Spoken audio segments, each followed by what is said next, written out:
This is a mid-century modern coffee table that's a beautiful example of the simplicity of that period. We've had it in our home for probably 25 years, but it's seen better days. The finish is crackled, and there's what I'm afraid is a deep burn mark from an incandescent light bulb. The skirt has some structural cracks in it caused by tightening the legs too much. This is the worst one, and there are two others, one here and one here. I'm going to take the legs off to make the tabletop easier to handle. And in the corner with the worst crack, I'm going to take the bracket off too.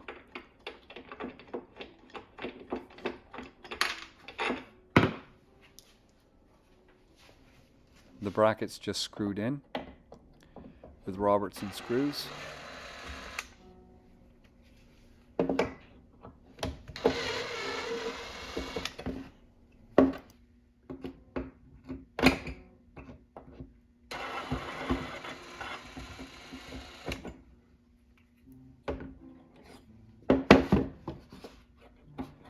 It's a little stubborn at first, but in the end I discovered it just takes a good upward tug. The piece of the skirt that has the worst crack in it is completely loose, so I put a generous application of glue on there and spread it around with my most valuable shop tool.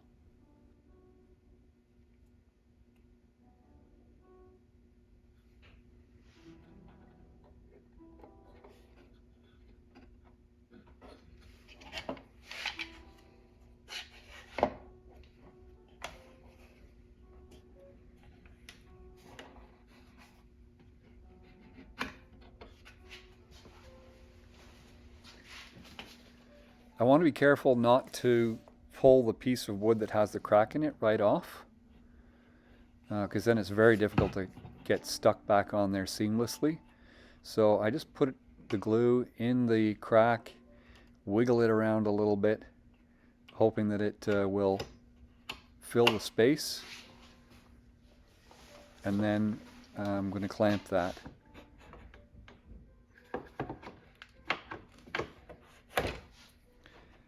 I've read that you can saturate a piece of dental floss with glue and force it into the crack. Sounds like a good idea. I've never tried it because this always seems to work.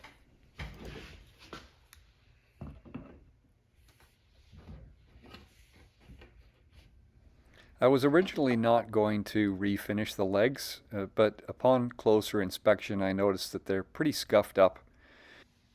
My plan for sanding them requires me to take these bolts off, and I'm grasping it in the middle because that's the least important part of the thread.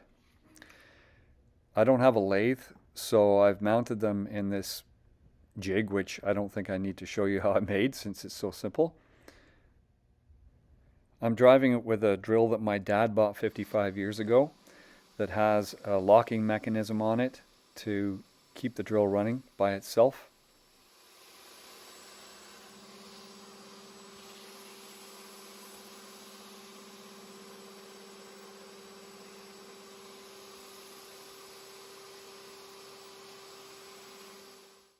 Wherever the legs are dented, the finish didn't sand off, so I'm just doing that by hand.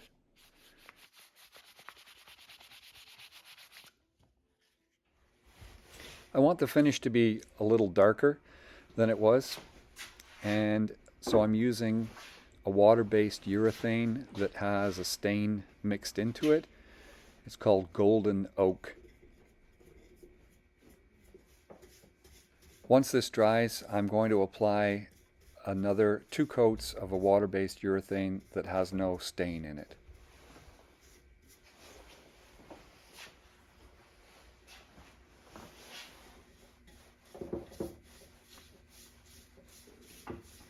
Here's a close look at the table surface. At first I thought it might be an oak veneer. I think it might actually be an elm veneer. If you look at the center of the screen, below the breadboard edge, you can notice a seam where the veneer is book matched. And on the underside where the plywood meets the breadboard edge, you can see that the surface is chipped away a bit. Because it's a veneer, it means that I have to be careful about sanding, because you can actually sand right through the veneer if you're not careful. The problem with that burn is that it has to come off, even if it means sanding right through the veneer and then repairing it later. If you have a nice sharp straight scraper blade, it's pretty safe to take the finish off this way. Just keep your eyes open for scratches. It's a good idea to scrape in the direction of the grain, so the breadboard edge needs to be scraped perpendicular to the rest of the surface. What you're not seeing here is that I vacuumed up all of the dusty flecks of varnish. That's movie magic. Even after scraping off the finish, the water rings and the stains are still there, which means that they're embedded in the wood.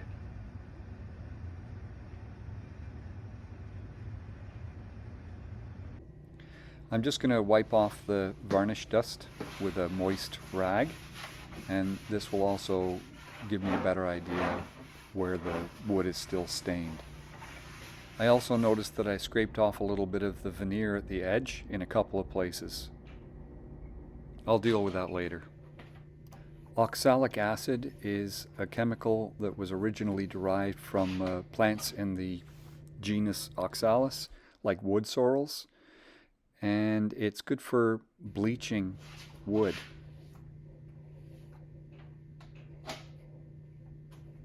You can buy it as a crystal that you mix up, or you can actually buy it as a liquid already.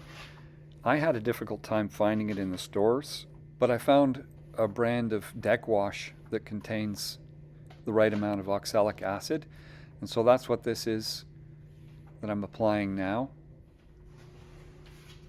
You're supposed to keep it wet for 10 to 15 minutes, and it can't hurt to give some of the stains a little bit of a scrub. It's really important when you're finished that you wipe it off thoroughly and wash off the residue, because I'm pretty sure that the acidity would affect your finish otherwise. You're only seeing me wipe it off once, but in fact I washed it several times with clean water. It worked really well. The only stains that are left are these two, and I'm pretty sure they're both burns. So I wasn't really expecting it to work on those. The water raised the grain on the wood, so I'm giving it a sanding with 220 grit, and I'm going to work at that burn mark until it's gone, even if it means going through the veneer. And that's exactly what happened. I sanded right through the veneer and revealed that it's particle board underneath. So I have to decide how I'm going to repair that mark. One method is to cut out a regular shape around it and then replace it with either a piece of veneer or a piece of wood that would have to fairly closely match the grain and the wood type. That's called a Dutchman, and here's a photograph of an example, and you can see that it's not that pretty. My client for this project is my wife, so after deciding to paint over the mark, I mocked up some examples on Photoshop, and these are a few of the ideas that we brainstormed.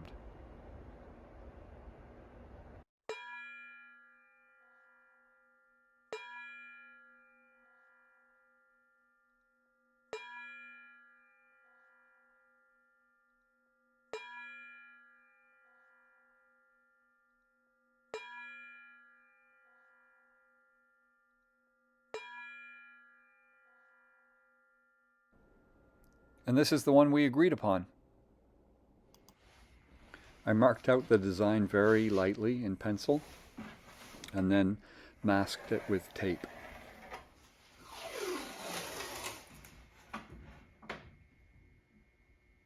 Painter's tape doesn't always make a really crisp line, so it's not a bad idea to lay the tape down and then apply some water-based urethane along the edge.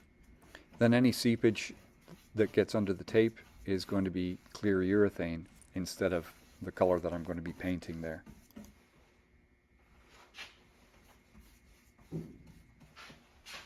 I'm not endorsing any particular products here, even though you can see some. I'm sure there are lots of different brand names that work equally well, and I'm sticking to that story unless someone decides to pay me to say otherwise. Here I'm making the mistake that my hand is sure enough that I can paint a nice straight line. I've only applied urethane on the outside edge of the design because on the inner part of the design, one color will overlap the other, and that will create the crisp line that I want. You should apply the paint parallel to the direction of the grain of the wood. That way, if there are any imperfections in the paint, they'll blend in with the grain as compared to how they would stand out if they were painted on perpendicular to the grain.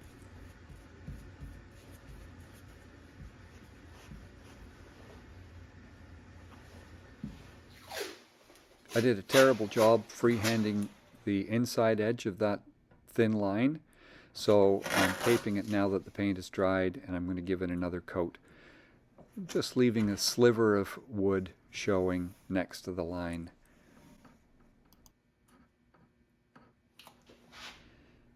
You might notice that I'm applying the paint perpendicular to the grain of the wood. Sometimes you've just got to live a little. Even though I'm going to put a second coat of the orange paint down, I can't resist taking a peek to see how crisp the edge is. This is the paint after the second coat, and I think if I applied it thickly enough, it would make the grain disappear, but I actually like the look of the grain. I applied the orange paint first because it's the lightest and most transparent of the three colors that I've chosen. And when I'm putting the tape down, I actually leave a little sliver of the orange showing at the edge so that when I apply the subsequent color, it will overlap it, and then there won't be any wood space showing between the two areas of color.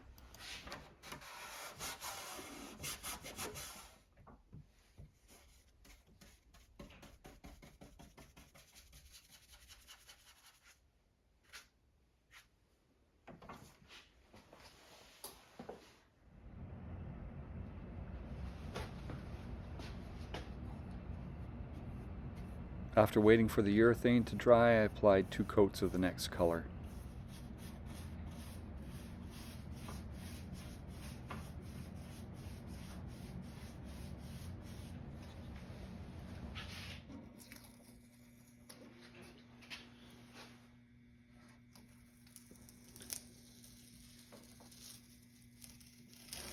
That line's crisper than chips on a barbecue.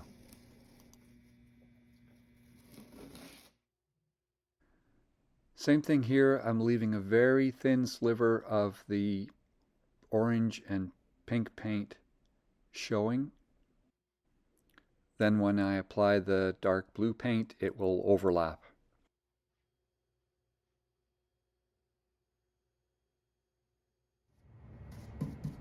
I'm applying the urethane really generously and trying to squish it underneath the tape, and then feathering out the edges so that it doesn't leave a ridge.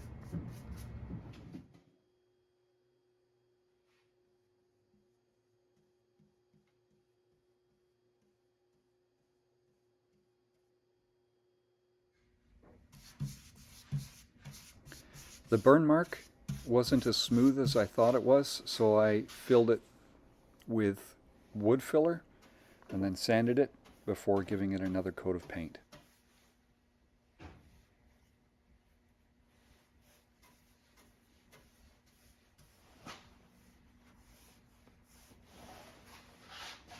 I had to wait a couple of days between coats, so the tape ended up sticking more stubbornly than I would like it to have. And so I had to go in and peel it off with a knife in places.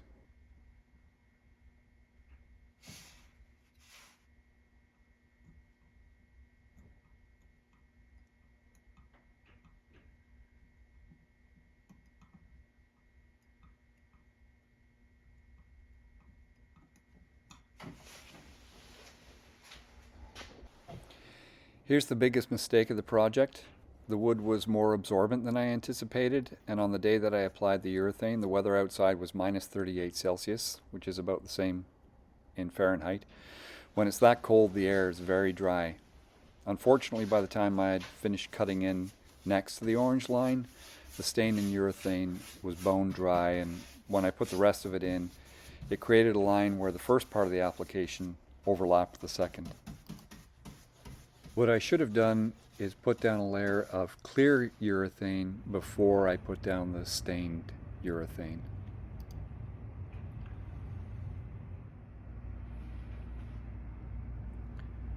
I decided to take off the worst parts with sandpaper, and because I'm creating a lot of dust here, it looks like I'm taking off more urethane than I actually was. I was being quite gentle with it and just taking off a little bit.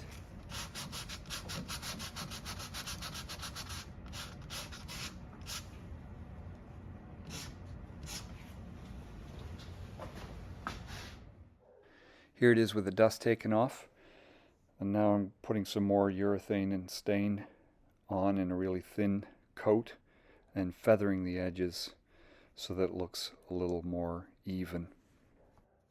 Where I sanded off the veneer, I'm going to repair it with some professional quality acrylic paint. This is yellow ochre and burnt sienna.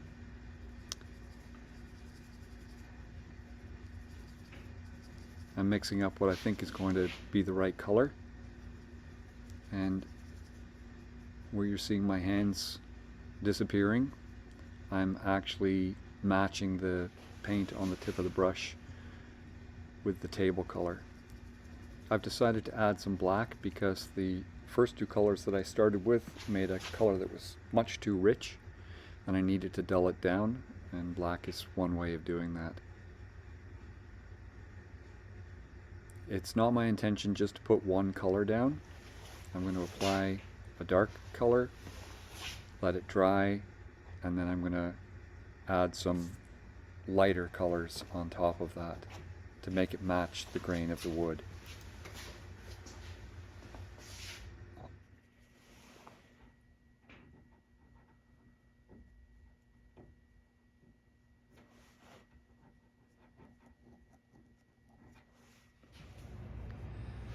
The last step to finishing the tabletop is to put 2 coats of water-based clear urethane over both the paint and the stained urethane for durability. In between the last 2 coats, I give it a light sanding with 400 grit sandpaper. It's time to put the bolts back in the legs and then put the legs back on the tabletop.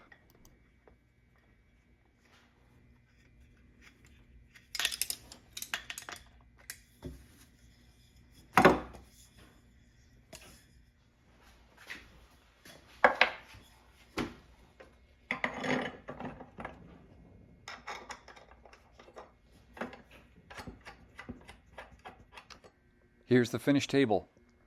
Click like, click subscribe, and let me know what you think.